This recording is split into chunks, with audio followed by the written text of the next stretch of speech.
Polícia Federal investiga esquema de corrupção na compra de oxigênio e omissão de socorro em mortes de Yanomamis. Câmara aprova projeto que limita os juros do cartão de crédito e cria portabilidade de dívida. E você vai ver também. Passagem de ciclone extratropical pelo Rio Grande do Sul deixa dezenas de mortos e é considerada a maior tragédia natural do estado. Autoridades dos Estados Unidos alertaram que a Coreia do Norte pagará um preço se fechar um acordo de armas com a Rússia. Feriado da Independência deve aumentar o movimento nas principais rodovias do país. Cerca de 2.800.000 motoristas devem deixar a capital paulista. E por falar em feriado, amanhã, 7 de setembro, a Igreja Internacional da Graça de Deus de São Paulo realiza um grande momento de louvor e oração pelo Brasil. Essas e outras notícias você confere a partir de agora. Olá, boa tarde, seja muito bem-vindo. Nós estamos ao vivo, agora são 13 horas e 4 minutos pelo horário de Brasília. Muito boa tarde, Dani, já em clima de feriado? Boa tarde, Kleber. Ainda não, temos um jornal ainda a realizar. Uma ótima tarde a você que nos assiste. Vamos juntos então conferir o que é notícia no Brasil e no mundo nessa quarta-feira, véspera de feriadão. E olha só, o ministro do Supremo Tribunal Federal, Dias Toffoli, invalidou as provas obtidas a partir de delações da Odebrecht na Operação Lava Jato. Segundo ele, há indícios de que essas provas foram produzidas de forma ilegal. Na decisão, além de Dias Toffoli invalidar as provas obtidas no acordo de leniência, ele também invalidou elementos de provas contidos em sistemas de propina apresentados pela Odebrecht. Os sistemas de propina vieram à tona a partir dos acordos de delação premiada dos executivos e do acordo de leniência firmado pela própria empreiteira com a Justiça a partir da Operação Lava Jato. Segundo esses relatos, programas foram criados e utilizados para gerenciar pagamentos ilegais milionários a políticos. A lista incluía 182 nomes envolvidos em pagamentos, mas nem tudo era Caixa 2. O acordo de leniência entre o Ministério Público Federal e a Odebrecht foi firmado em dezembro de 2016 e homologado no âmbito da Lava Jato em maio de 2017, pelo então juiz Sérgio Moro. A empresa se comprometeu a revelar condutas ilícitas e acessar as práticas. O ministro tomou as medidas após uma ação apresentada pela defesa do presidente Lula, que solicitou acesso integral aos documentos do acordo de leniência. Na decisão, Toffoli afirma que tudo indica que as provas foram obtidas às margens da lei, não somente as referentes ao presidente Lula, mas em todos os casos que se basearam nesses elementos. Toffoli também determinou que a Polícia Federal apresente, no prazo de 10 dias, o conteúdo integral de mensagens apreendidas na Operação Spoofing sobre o vazamento de conversas de autoridades envolvidas na Lava Jato, como procuradores da Força Tarefa do Ministério Público e o ex-juiz Sérgio Moro. As conclusões do ministro sobre a obtenção irregular das provas tem como base mensagens que mostram o juiz e integrantes do Ministério Público supostamente combinando procedimentos em processos da Lava Jato. O material foi obtido pelo hacker Walter Delgatti Neto, que é alvo da Operação Spoofing. E a Polícia Federal investiga um esquema de corrupção para a compra de oxigênio em terras Yanomamis. A falta do material teria causado omissão de socorro e mortes de indígenas. A Polícia Federal deflagrou a Operação Hipóxia para apurar suspeitas de superfaturamento em serviços de recarga de oxigênio, insumos hospitalares e farmacêuticos no Distrito Sanitário Especial Indígena Yanomami. Foram identificados contratos com duas empresas para cerca de 4.500 recargas de 3 tamanhos de cilindros de oxigênio ao longo de 2022. Todo esse material deveria ter sido distribuído para comunidades Yanomami a partir do polo de atendimento em Surucucu. Mas, segundo a Polícia Federal e o Ministério Público Federal, apenas 10% do total teriam de fato chegado aos indígenas. A operação cumpre 10 mandados de busca e apreensão em Boa Vista, expedidos pela 4ª Vara Federal Criminal em Roraima. Um dos alvos da operação é o marido da secretária estadual de saúde de Roraima, Cecília Smith Lorenzon. As ordens de busca e apreensão ainda envolvem 6 ex-servidores do Distrito Sanitário Especial Yanomami. entre ex-coordenadores e ex-chefes de departamento da administração passada. Segundo a PF, há indícios de direcionamento do resultado do certame, bem como a confirmação de notas fiscais fraudulentas. De acordo com as investigações, a suspeita é de que quase 90% do oxigênio comprado em 2022 nunca chegaram aos indígenas.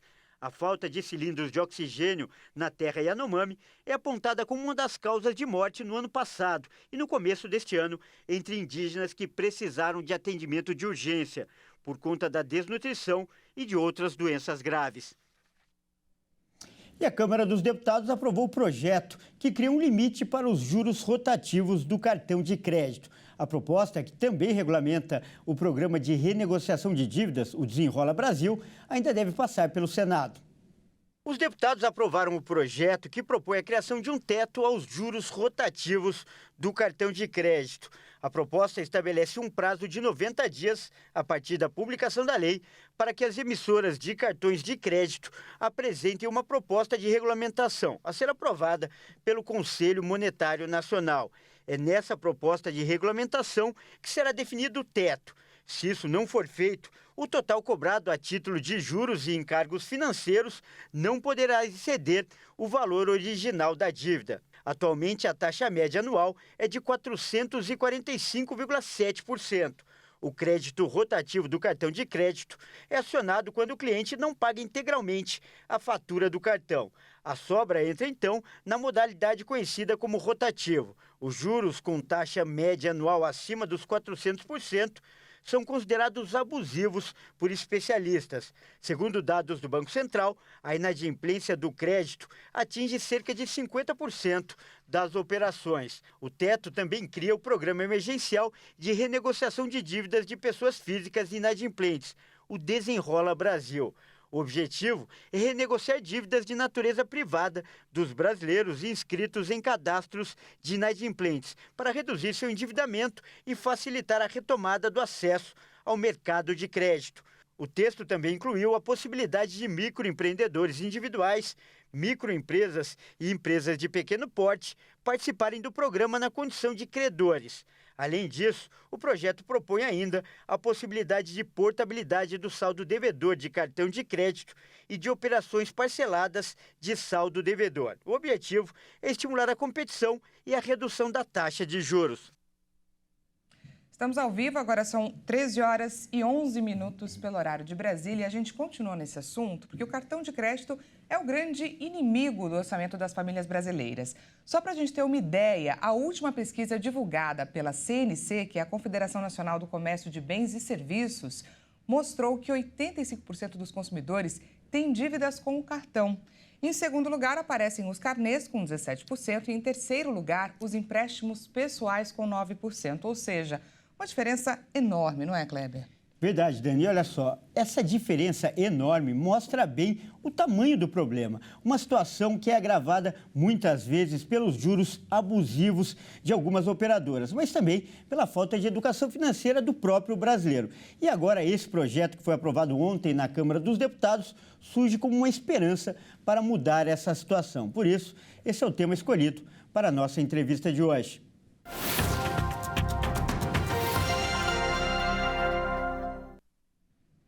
Para falar sobre esse assunto, a gente conversa agora com Jaime Carvalho, que é economista e planejador financeiro. Boa tarde, Jaime. Seja muito bem-vindo.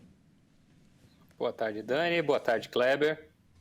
Jaime, a grande questão desse projeto é a definição dos juros do cartão de crédito. Atualmente, o índice está em 445,7% ao ano. E esse número é considerado abusivo por muitos especialistas. A gente agora pode esperar uma redução muito drástica. Qual é a sua previsão? Olha, Kleber, isso é uma grande jabuticaba, né, como diríamos aqui no Brasil. Antigamente, até muito pouco tempo atrás, alguns meses atrás, achava-se que era por conta do nível da taxa de juros. E a taxa de juros caiu, finalmente, pouco ainda, 0,5%, mas as taxas continuaram elevadas. E aí começou-se um debate, que eu acho que isso que é importante, né, sobre uma solução técnica. Né? A grande verdade é que este é um problema que envolve não apenas as pessoas que estão muito endividadas, mas as instituições que fazem a emissão do cartão de crédito que pagam grande parte de outros custos com essa taxa, tá? E os lojistas que se beneficiam dessas taxas de forma indireta através do parcelamento sem juros. A grande verdade é que não me parece que fixar por lei é uma solução que vai dar resultados, porque essa é uma decisão técnica, envolve vários setores da economia. E, Jaime, o projeto também prevê a portabilidade das dívidas com cartão para outras operadoras. A ideia é estimular a concorrência entre as operadoras e a queda nos juros. Qual é a sua avaliação sobre essa proposta? Olha, Dani, tampouco eu sou otimista em relação a essa proposta, porque imagina, o crédito que faz sentido portabilizar é aquele crédito que tem garantia, né? Se você imagina se uma instituição financeira vai receber uma dívida de um cliente que ela não conhece, que ela não tem históricos de pagamento e que pouca informação ainda cedeu a essa empresa. Então, eu não acho que essa vai fazer com que ocorra uma redução de taxas de juros significativas, né? Como bem vocês falaram, a taxa de 400% é uma média. Se o cliente pesquisar entre os 5 maiores bancos, existe uma diferença aí de quase 50% nessa taxa anual. Ou seja, ele consegue já isso hoje, simplesmente tendo o cartão na instituição A ou B, e nem por isso ele o faz. Eu acho que é outro tema, isso não vai resolver o problema. E, Jaime, o projeto também indica que as instituições financeiras públicas ou privadas devem oferecer serviços para o consumidor evitar o superendividamento, entre elas medidas de educação financeira. Mas como isso pode ser feito na prática, Jaime? Olha, Kleber, eu acho que aí sim a gente entra num ponto essencial, né? As pessoas, quase 70% das compras nos cartões de crédito no Brasil são parceladas. Só não é maior porque posto de gasolina e supermercado não aceitam, porque senão seria quase 100%. Então as pessoas acabam dividindo essas parcelas para caber no orçamento. Ao fazerem isso, muitas vezes elas se perdem ou elas estão consumindo mais do que podem. Estão jogando para frente um problema que é um problema delas, um problema de orçamento pessoal. E não quer dizer que as pessoas também não possam, porque afinal é oferecido pelos lojistas, né? Boa parte do setor de lojas hoje não dá desconto para você pagar à vista, né? Eles se beneficiam de que alguém está financiando o parcelado e o fazem, tá? Sobre as instituições financeiras oferecerem, eu acho que isso é de extrema importância, né? Existem associações criadas, a própria Planejar é uma associação de planejadores financeiros, onde nós temos ali muito material público. Existem empresas hoje que podem ajudar esse cliente, tem muito material de qualidade. Se o cliente ou se a pessoa, o consumidor, jogar ali na sua ferramenta de pesquisa, planejamento financeiro ou saúde financeira, ela vai encontrar muito material de qualidade. Então, a ideia, eu espero que, de fato, as instituições financeiras utilizem desse ferramental, mas é muito importante esse acompanhamento bem próximo das pessoas, né? E o lado da taxa de juros, se ela é 400, 300, 200, e o que ela financia, isso sim é uma decisão técnica que eu espero uma resolução que não seja via política. Então, Jaime, muito obrigado aí pela sua participação. Nós acabamos de conversar com o Jaime Carvalho, que é economista e planejador financeiro. Deu essas dicas excelentes. Muito obrigado, Jaime. Muito obrigado a todos. Até mais. Até mais. E veja a seguir, feriado da Independência deve aumentar o movimento nas principais rodovias do país. Cerca de 2.800.000 motoristas devem deixar a capital paulista. E por falar em feriado, amanhã, 7 de setembro, a Igreja Internacional da Graça de Deus de São Paulo realiza um grande momento de louvor e oração pelo Brasil. Nós voltamos já com mais detalhes.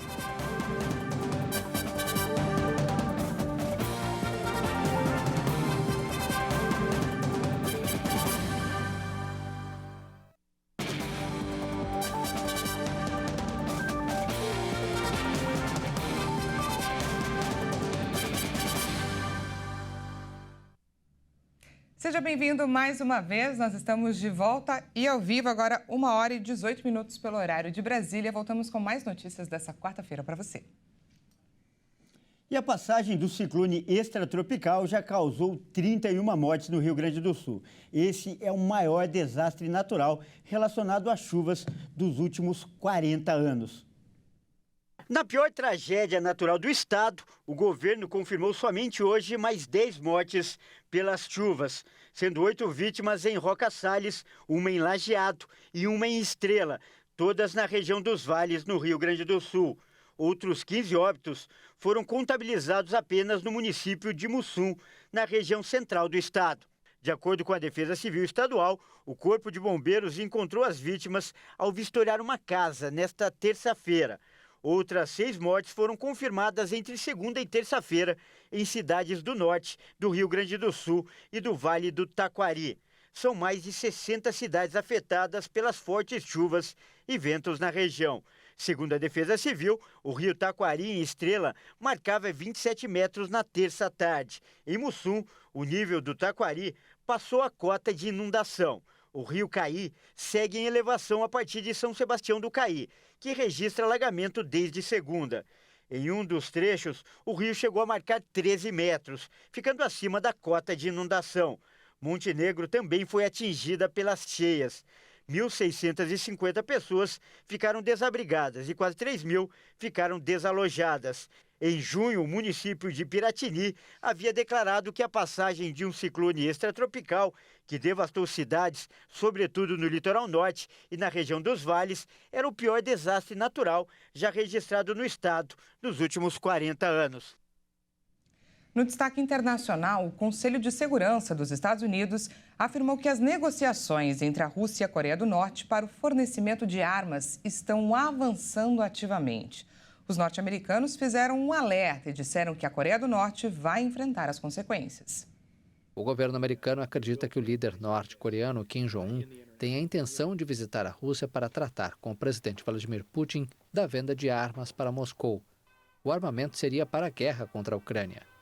Na semana passada, o porta-voz do Conselho de Segurança Nacional dos Estados Unidos, John Kirby, já havia expressado preocupação pelo rápido avanço dessas negociações sobre futuras entregas de armas.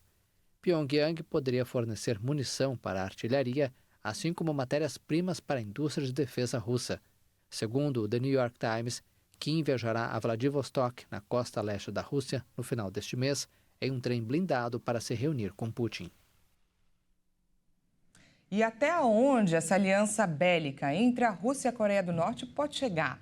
A aproximação dos países se tornou uma ameaça para as potências do Ocidente. E do outro lado, a preocupação é como os Estados Unidos devem reagir. As ameaças já começaram, mas até onde podem chegar? Quem vai falar sobre esse assunto é o mestre em Relações Internacionais, Ricardo Rios. Vamos ouvi-lo, Dani? Vamos. Uma das maiores dificuldades em política internacional é sancionar um país que já é sancionado em praticamente tudo, em praticamente todos os âmbitos, que é o caso da Coreia do Norte. A Coreia do Norte hoje é o país mais sancionado pelos Estados Unidos e seus parceiros, e a grande dificuldade hoje da Coreia do Norte em ser sancionada em algo novo é justamente encontrar algo para ela ser sancionada, porque praticamente não há mais o que sancionar. Essa, então, é a grande dificuldade. Na prática, uma nova sanção dos Estados Unidos à Coreia do Norte, ou até mesmo à Rússia, não significa nada, porque esses dois países já são sancionados e continuam seguindo suas vidas, seus regimes. Hoje, uma sanção é muito mais um caráter discursivo, uma ação para dizer estamos fazendo algo, do que propriamente uma ação prática que vai mudar a relação Rússia e Coreia do Norte. E a gente fala agora um pouquinho sobre o feriado prolongado que já está, batendo aqui na nossa porta. E o movimento nas estradas deve aumentar e muito. Somente em São Paulo, a previsão é que cerca de 2.800.000 veículos deixem a capital paulista. A Polícia Rodoviária Federal se prepara para intensificar a fiscalização e tornar as rodovias mais seguras para quem viaja. A Polícia Rodoviária Federal realiza a Operação Independência durante feriado prolongado, com o objetivo de reduzir acidentes, garantir que os motoristas sigam as normas de trânsito e obedeçam às placas de sinalização em todas as regiões do país. A estratégia da operação é focada em locais identificados como os mais perigosos. As condutas de risco vão ser alvos de fiscalização intensiva, incluindo o excesso de velocidade, ultrapassagens indevidas, embriaguez ao volante, falta do cinto de segurança, transporte inadequado de crianças, falta do uso do capacete, uso do celular ao dirigir, entre outras coisas. O objetivo é garantir a segurança, o conforto e a fluidez do trânsito nas rodovias. Ao motorista, é recomendado que, antes de pegar a estrada, faça a revisão do veículo, verificando a presença e o funcionamento de todos os equipamentos obrigatórios, além de conferir toda a documentação do veículo, do condutor e dos passageiros. Em São Paulo, a Companhia de Engenharia de Tráfego vai realizar o monitoramento da saída e do retorno à capital, nas regiões próximas aos acessos e chegadas das rodovias. A CET também informou que o rodízio municipal de veículos estará suspenso para carros na sexta-feira. E como a Dani acabou de falar, amanhã será comemorado o Dia da Independência do Brasil, um feriado patriótico. E a Bíblia diz, em Salmos 33, versículo 12, que feliz é a nação cujo Deus é o Senhor, né, Dani? E é com essa fé que a Igreja Internacional da Graça de Deus vai celebrar a data. No feriado de 7 de setembro, será realizada na Igreja Sede, aqui em São Paulo, uma grande vigília, um momento de louvor e oração pelo Brasil. Vamos ver. O momento de oração pela nação no Dia da Independência já é tradicional nas unidades da Igreja Internacional da Graça de Deus no país. E em 2023 não será diferente. O evento deste ano foi batizado de Meu Brasil Brasileiro do Senhor Jesus. A mini-vigília será realizada na sede localizada na região central da capital paulista. Quem traz mais detalhes sobre o encontro é o pastor Jaime de Amorim Campos. É importante clamar pela nação. Aqui é um evento totalmente apolítico, não tem nada a ver. Nosso dever é orar pela nação, orar pelas autoridades, que é o nosso dever, e vamos clamar pela nação. Agora não vamos deixar de declarar que o Brasil é do Senhor Jesus. Vamos cercar com fé, com amor, convocando não só evangélico, católico, espírita, qualquer pessoa ligada ou não ao credo religioso. Vai ser uma festa bonita. 3 horas de adoração, de louvor, de cântico, de combate espiritual. Pessoa que é uma bênção especial também na vida dela, da família, talvez algum setor que ela está presa, que ela não consegue, vamos dizer assim, uma liberdade. O pastor Jaime faz um convite ao povo de Deus. Vem para um evento especial, vai ser de 9 ao meio-dia, tem também à tarde, mas o evento especial de 9 ao meio-dia é um convite para todos. O que nós temos que fazer? A Bíblia diz claramente, pede-me e te darei as nações da terra por herança. Então nós temos que clamar e clamar ao Senhor mesmo. E uma coisa importante, feliz é a nação cujo Deus é o Senhor. Porque a Bíblia diz, na primeira carta de Paulo a Timóteo, que nós devemos de orar pelas autoridades, é nosso dever. Tá certo, então vamos reforçar o convite, Dani. Pois é, se você não puder estar aqui presencialmente, acompanhe pela TV ou pelos nossos canais, né, não é? Nas redes sociais, no YouTube. Tá certo? Essa edição fica por aqui. Muito obrigada pela sua companhia. Mas não se esqueça que daqui a pouco, às 13h50, eu volto com mais notícias para você. Até mais. Até mais.